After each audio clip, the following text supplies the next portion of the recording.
إلا تنصروه فقد نصره الله إذ أخرجه الذين كفروا ثاني اثنين إذ هما في الغار إذ يقول لصاحبه لا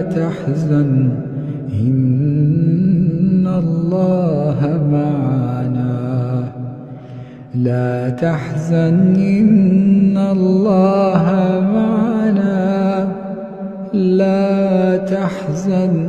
إن الله معنا